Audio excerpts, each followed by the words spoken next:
بسم الله الرحمن الرحیم. الحمد لله رب العالمین و صلی الله علی سیدنا محمد و آله الطاهرین.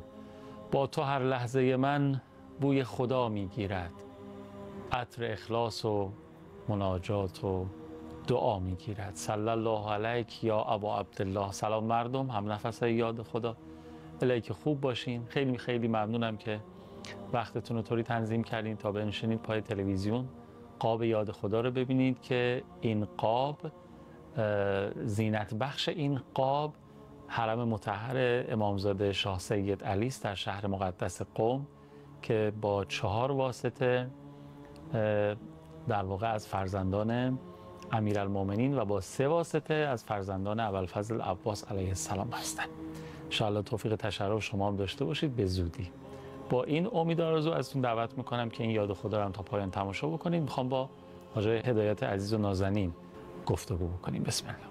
بسم الله الرحمن الرحیم. السلام عليك يا وارث آدم صفوة الله.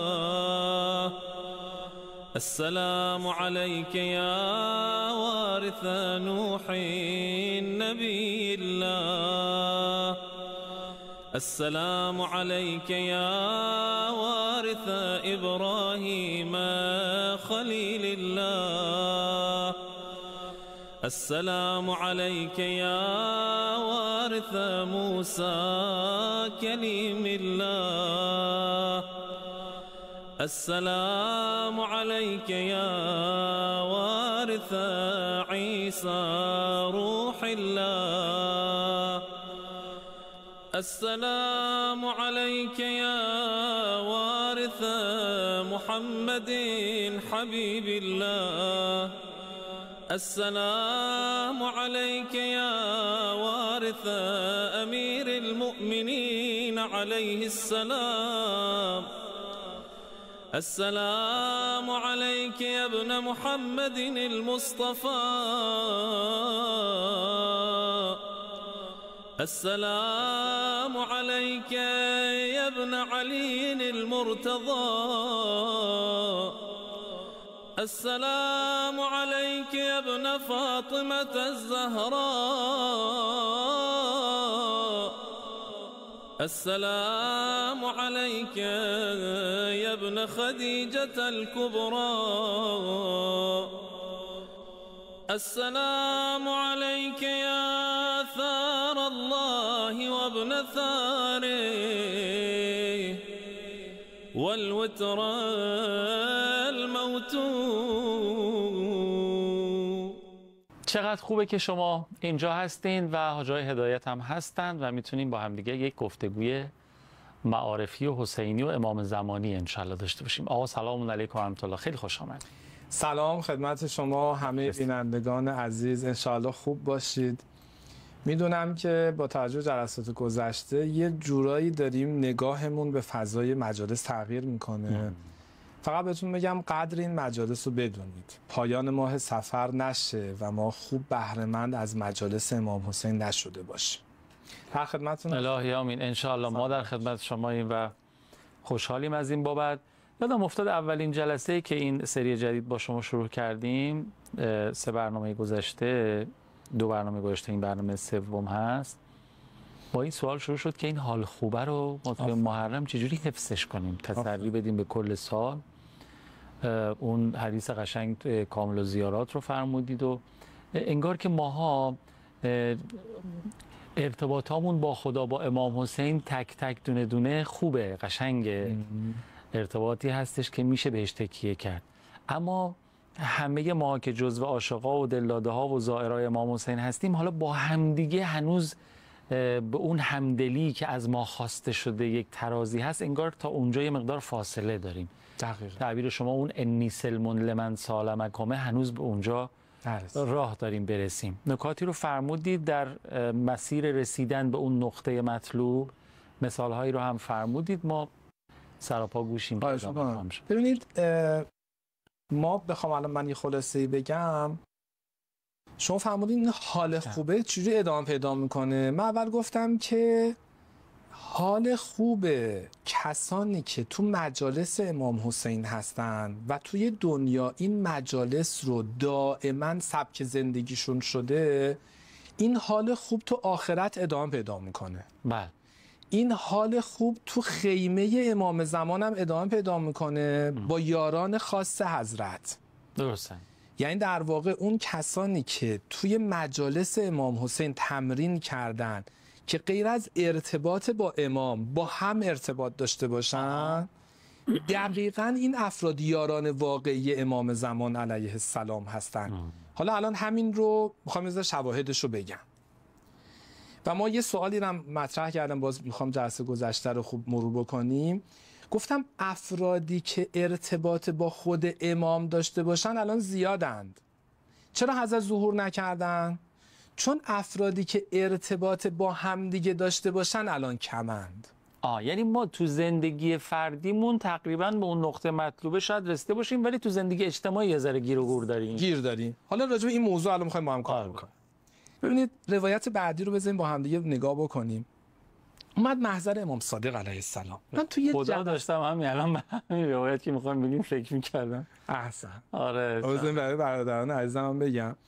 یا توی جلسه گفتم که سهل اومد پیش حضرت. حضرت گفتن حاضری بری توی تنور؟ من نمیتونم برم. ببین رابطه طولیش با امام ضعیف بود. بعد من گفتم که بابا شهدای مدافع حرم ما چجوری اومدن جان دادن. حالا من این میخوام بگم یه عده بعداً اومدم شه امام صادق گفتن ان بالکوفه، اونا مال خراسان بودن، از اون اومدم بین در کوفه عده‌ای هستن لعطاوک، آقا هر چی شما بگین اطاعت میکنن، شما بگو برو تو تنور میرن تو تنور. بعد حضرت فرمودن که خب خیلی خوب، حالا من یه سوال دیگه بپرسم، ایاتی احدکم ان الضیقه منزل اخی، آیا یه موقع تنگ دست بشه یکی میتونه بره خونه داداشش فیأمر به اخراج کیسهی، بره مثلا حالا اون کیسه بوده حالا الان گاف صندوق، بره در گاف صندوق رو باز بکنه نیازش رو برداره بره، بعد داداشش بیاد ببینه در گاف صندوق باز شده برادرش اومده نیازش رو برداشته رفته خوشحال بشه. فلا ینکر علیه، نیاد انکارش بکنه، نیاد بزنتش، نیاد بگه تو چرا اومدی با من یه هماهنگی میکردی خب نبودی، این اومد نیاز رو برداشت خوشحال بشو. بعد اینجوری کرد قال الله، حضرت فرمودن لستم علی ما احب علیه من التواصل، اون چیزی که از اتصال بین شما لازم بود هنوز نیست، اون چیزی که من میخوام الان نیست. آقا امام زمان تو چی میخوای؟ برای همدیگه جون بدیم، برای همدیگه مال بدیم، حقوق برادر مؤمن رو رعایت بکنی. معلی بن خنیس اومد پیش امام صادق علیه السلام، حضرت فرمودن مؤمن بر مؤمن 70 حق داره، 7 تاشو من بهت میگم و ایسر و حق، راحت ترینش اینه اون چیزی که برای خودت دوست داری برای اونم دوست داشته باش. تو چطور دوست داری یه موقع نیاز داشته باشی داداشت بهت راحت پول قرض بده، تو به اون راحت پول قرض بده؟ تو چطور دوست داری وقتی یه موقعی تو خیابون تصادفی چیزی میشه اون با مهربونی بیاد بگی که بابا چیزی نیست مهم نیست حلش میکنی، تو برای دیگران این کارو بکن، زود عصبانی نشو، بهشون راه بده، گذشت بکن. تو مسجد پسر اون میاد، چطور پسر خودت میاد بعدت میاد اون بهش اذیت بکنه بگه نه مسجد نه یا سکوت بکن، میگه بچه‌م بذار بچه‌م آزاد باشه، حالا بچه دیگری اومده تو نماز، تو زود عصبانی نشو، زود تو ذوق بچه نزن، فکر کن بچه خودت. ببین هر چی برای خودت دوست داری ساده ترین حق اینه. حالا ما چقدر این رعایت داریم میکنیم؟ امان از بخل و حسادت و تنگ نظری و تهمت و قضاوت نابجا و اینا همه آفات همین چیزایی که فرمودی میگه. آقای قوامی من میگم اصلا بیایم الان واقعا تو فضای جامعه خودمون الان دیگه مردم ما از اللهم عجل ولیک الفرج و عشق به امام زمان، من میگم الان واقعا الحمدلله فرهنگ سازی شده. الحمدلله. بیایم این فضا رو ایجاد بکنیم. آره. آقای عزیزانی که میگید آقا من عاشق امام زمانم، بیایم تمرین بکنیم عاشق همدیگه بشیم، بیایم تمرین کنیم هوای همدیگه رو داشته باشیم. چطور تو اون هیئت که میریم؟ میخوام همین رو بگم. خب پس بذار من همین رو بگم. جفتمون با هم بعد از ما برگردیم راجع به این صحبت کنیم. بفرمایید. وقتی که خواب دیده بود امام حسین از قمر بنی هاشم میپرسه که روزخونا چند نفرن صورت شده من ببینم. صورت به امام حسین علیه السلام که میدن، بعضی روزخونا رو قلم میزنه، ولی دیدن آستالعبدالهادی که مرجعه جزو روزخوناست، اونی که خواب میبینه تعجب میکنه. رفتن پیش آستالعبدالهادی، اون شخص گفت آقا من همچین خوابی دیدم که شما رو جزو روزخون. فرمودن درسته. من کتاب میخوندم، روایاتی میخوندم راجع به فضیلت گریوندن برای امام حسین، کسی که مردم رو برای مصیبت امام حسین بگریونه. من بکا او ابکا او تباکا وجب له جنه، کسی که خودش گریه کنه.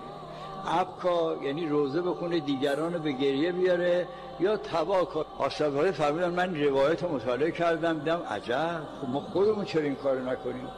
هفته یه شب کتاب مقتل دست میگرفته آستالعبدالهادی، برای زن بچهش روزه میخونده، مادر گریه میکنه، ثواب بهت میده، بهش برات واجب میشه. هر کدوم بلدین روزه تو خونه برای مادرتون بخون. آستالعبدالهادی فرمودن معلوم میشه ما قبول شده این کار ما که برای زن بچه‌مون رو مرجع تقلید برای زن بچه‌ش روزه بخونه.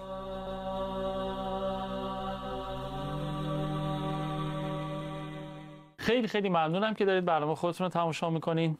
اومدم این نکته عرض بکنم که آقا فرمودن دقیقاً میخوام همینو بگیم.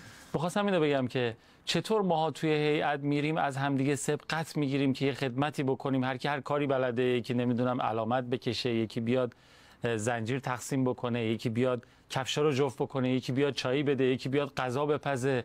داریم از خودمون مایه میذاریم دیگه، بالاخره زحمت میکشیم یه کاری، یه گوشه دستگاه سید الشهدا خدمتی بکنیم، گوشه کارو بگیریم. خب همینو هیئت که میایم بیرون تو محل کارمون، تو خونه‌مون، تو زندگیمون، در همسایه، اینو بستش بدیم. این اگه فرهنگ بشه و بس پیدا بکنه، فکر کنم اون انی سلمونه. پسر عزیزم، تو که میدونم داری کیف میکنی خادم امام حسین هستی، لباس خادم میپوشن میرن تو هیئت و جوونای گلم، فدات بشم میای خونش، آخر شب اومدی خونه، اولا پدر مادرت موضوعش از خواب بلند نکنی، دوما کسی آزار ندی، بعد شب که میای خونه کفش باباتو جلوی در جفت بکن. ببین کفش گریه کنه امام حسین رو عادت کردی جفت میکردی، کفش جفت کنه امام حسین افتخار داره. بعد میومدی کیف میکردی چای بریزی بری تو مجلس پخش بکنی. خب حالا تو شب اومدی خونه، کفش باباتو جفت بکن، برو تو آشپزخونه یه چای مشتی برای بابات بریز، بعد بگو بابا دلابشو قشنگ جلو بابات بگیر، بعد با محبت بهش نگاه کن، کیف بکن دلاشو جلو بابات، دست مادرتو ببوس، دست مادرتو ببوس. چطور وقتی که اون آقای غریبه اومد تو مجلس، تو اومدی خوش آمدید، خیلی همین کارو برای اونا بکن، بهشون بخند. شما تا حالا یه دونه خادم امام حسین اخمو دیدی، عصبانی دیدی؟ نه. مثلا تو به خادم امام حسین بگی یه چای برای من بیار، قربت زده، منت گذاشته، کیف میکنه برای تو چای بیاره. همین کار برای پدر مادرت بکن. یه ذره تمرین کردی، آقایی که ازدواج کردی فدات بشم، برای خانومت بکن. به خدا خانومت گریه کنه امام حسینه، قسم میخورم. یه موقع یه دور مخفی گذاشته بودن قوامی عزیز، گذاشته بودن یه بنر گذاشته بودن 50 میلیون تومان ما میدیم، هیچ چک و اینا نمیگیریم، فقط یه فرم شما امضا بکن که ما این 50 میلیون رو شما دادیم. بعد اتفاقا یه مثلا خواهر بدحجابم اومد نشست اونجا، اون نوشته بود که شما دیگه اسم امام حسین رو نبر، هیچ وقت هم نگو من شیعه امیرالمومنینم. بغض گلوشو گرفت. آره بابا. گفت تو چرا این جرأت کردی اینو از من بخوای؟ گریش گرفت. این خودکارو زد زمین، گفت مثلا نمیخوام، پا شدم، نمیدونست دوربین داره میگیره. ببینید مردم ما به لطف خدا و اهل بیت علیهم السلام، اون تربیتی که تو خانواده ها شدن، حسینی بار اومدن. همون دختر بدحجاب من، چون روابط بین ماها اشکال داشته، تو جامعه ما اشکال داشته، این اتفاق براش افتاده. آی پدر عزیزم، آی مادر عزیزم، چقدر برای دخترت وقت گذاشتی، چقدر بغلش کردی، چقدر بهش محبت کردی که اون نخواد دنبال محبت بگرده. اصلا معلومه چقدر از تقصیر اون گردن منه. آفرین آفرین. که همه ببین ما از مجالس امام حسین یاد بگیریم. تو مجالس امام حسین یه بچه میاد بهش غذایی میدن که همون غذا رو به یه دکتر میدن، به یه مسئول میدن، به یه رئیس میدن، به یه پاکبان عزیز که دستش رو ببوسم که همین الان دارن تو خیابونا زحمت میکشن میدن، به یه کارگر، اصلا نه به رنگش، نه به لباسش، نه به عنوانش، نه به سنش. میگن آقا بچه هست غذا کمتر بکش، میگن نه غذا کامل ببره خونهشون بخوره. گریه کنه امام حسینه. باشه گریه کنه امام حسینه. بچه احساس کرامت میکنه. همین بچه میاد تو خونه، آی پدر و مادر چجوری بهش باید توجه بکنیم؟ بچه تو مجلس امام حسین شخصیت داره، تو خونه هم باید شخصیت داشته باشه، نباشه این مرتبه. بله امام کاظم فرمودن لا یکذب الکاذب الا من مهانت نفسه. دروغ نمیگه مگر به خاطر اینکه خار شده، کوچیک شده، تو سرش زدن، بهش عزت نذاشتن. تو مجلس امام حسین به بچه ها کار میدن، مسئولیت میدن، میگن شما مسئول این بخشی، پر دستش میدن. تو خونه هم باید به بچه ها مسئولیت داد، بچه ها رو بزرگ حساب کرد. اینکه داره که بچه تو 7 سال وزیر خودش رو بالاتر از پادشاه میبینه، میگه که پادشاه باید با من مشورت بکنه، من عقل کلم. عزیزم بچه تو 14 سالگی، همون سنی که ماها بچه‌ها رو خیلی اتهام بهشون میزنیم که اینا مثلا فاسد شدن، خراب شدن، بین 14 تا 21 سالگیه. این بچه وزیره. چقدر تو کار زندگی باهاش اومدی در میون گذاشتی؟ میدونستید خیلی از مجالس امام حسین رو همین نوجوانا دارن اداره میکنن؟ همینطوره. تو این مجالس که تو مسجدها و اینا برگزار میشه، پشت پرده رو ببینید کیا دارن نقشه میکشن، کیا دارن برنامه‌ریزی میکنن. همون بچه 14 15 ساله هست. جنگ ما رو کیا اداره کردن؟ همون بچه 14 15 ساله، همون 18 19 ساله. الان مجالس امام حسین شما ببین، من دیدم کل صوت یه مجلس و خدا رو شاهد میگیرم، یه بچه 15 16 ساله داره اداره میکنه، پشت دستگاه صوت نشسته، کاملا داره تنظیم میکنه. یه نفر داره بیرون رو مدیریت میکنه، یه نفر داره تو رو مدیریت داره میکنه. این بچه‌ها بچه‌ای هستن که امام صادق فرمودن بابا وزیر تو زندگی هستن. بابا ما از مجلس امام حسین باید یاد بگیریم، تربیت کردن رو یاد بگیریم. این بچه میاد تو خونه، تو چند بار شده تابستون شده، حالا ان شاءالله از محرم سفر خارج بشی، مسافرت‌های خوب، تفریح‌ها و گردش‌ها شروع میشه دیگه. چقدر شده تو مثلا می‌خوای یه جایی بری؟ پسرم همه امکانات هست، اما این دفعه میخوام فرمون دست تو باشه، تو برنامه‌ریزی بکن. کجا بریم؟ چی جوری تفریح بکنیم؟ تو اصلا ما رو مدیریت بکن. تو به ما بگو چیکار بکنیم چیکار نکنیم. بذار بچه‌ها رشد بکنن. تو مجلس امام حسین همین اتفاق داره میفته. ببین اگر ما بتونیم آموزه‌های تربیتی مجالس امام حسین رو در بیاریم، خودش بحث بسیار مهمه. که چجوری داره تربیت داره میکنه. من فقط به اینجا برسیم که مجلس امام حسین تمرین اتصال قلب هاست. این اتصال قلب ها رو باید ادامه بدیم. تمرین روابط عاشقانه حول مولاست. ببین تو مجلس امام حسین تو ارتباط کسی نمیگه که این آقا موقعیت اجتماعیش ضعیفه، این آقا من معذرت میخوام میگم مثال میزنم، این آقا از زندان اصلا مرخصی گرفته اومده تو مجلس، میگه آقا از هر جا اومده. این گریه کنه امام حسینه، کفشو جفت میکنن، باش گرم میگیرن، کنار همدیگه میشینن غذا میخورن. چه اشکال داره؟ چه اشکال داره ما سفره بندازیم؟ همه این مردمی که الان میدونید توی مجلس امام حسین دعوتی نیستا، نمیگن که آقا شما مثلا کارت فلانجا رو داری، شما مثلا پرسنل فلانجا هستی فقط میتونی بیایی. کدوم مجلس امام حسین با کارت را دادن؟ شما یه دونه من معرفی بکن. مجلس امام حسین یعنی مال همه. حالا تو آرمارو موضوع تمرین بکن. داره امام رضا علیه السلام وقت می‌خواستن غذا بخورن با همه میشستن غذا می‌خوردن. من گفتین مجلس امام حسین یعنی مال همه، بعدش هم امام رضا رو گفتین. من داشتم به همون ماجرای حرز ورودی حرم امام رضا فکر می‌کردم. احسن. مال همه است، بذارید همه بیان. آفرین. این مال همه است.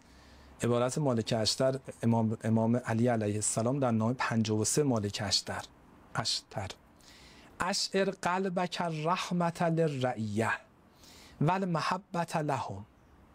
عادت خودتو بده به همه محبت بکن. بعد عبارت بعد اینه ولا تکونن علیهم سبعا ضاریا.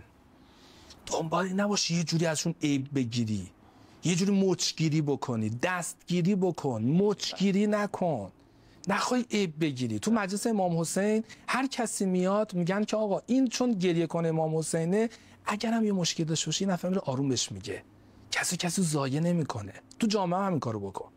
بذار یه عبارت از ابن جعفر براتون بخونم. اومدن از حضرت سوال کردن که یه نفری از موالی شما هست، شما رو میشناسه، عارفن، اما گناهانی داره، یرتکب الموبق من الذنب، گناهانی داره، آیا اجازه هست ازش متنفر بشیم، دیگه راش ندیم بین خودمون؟ حضرت فرمودن تبرئوا من فعله ولا تتبرئوا من، از گناه بدت بیاد نه از گناهکار. تو اون عملش زشته، خودش که زشت نیستش که. مجلس امام حسین جای گناهکار هست، آفرین، اما جای گناه نیست. جای گناه نیست، آفرین. تو یه کاری بکن تو مجلس امام حسین گناه صورت نگیره، اونم شرایطی داره، اشاره به شرایطشو میگم، ولی نباشه که یه مرتبه با گناهکار بد برخورد بکنی. اینا از دوره لوازم زیبای مجلس امام حسین علیه السلام اومده برای همین امام حسین آقا ان الحسین مصباح الهدی و سفینه النجات، اومده برای دستگیری از قعر چاه بکشه ببره با بالا. نمونه‌هاش هم زیاد دیدیم. آقا خیلی استفاده کردیم، ان سعادتی باشه باز بتونیم استفاده بکنیم تو جلسات آینده. عواملی نداریم؟ سلامت باشه، زنده باشید، محبت. خیلی ممنون. صلی الله علیک یا رحمت الله الواسعه و یا باب نجات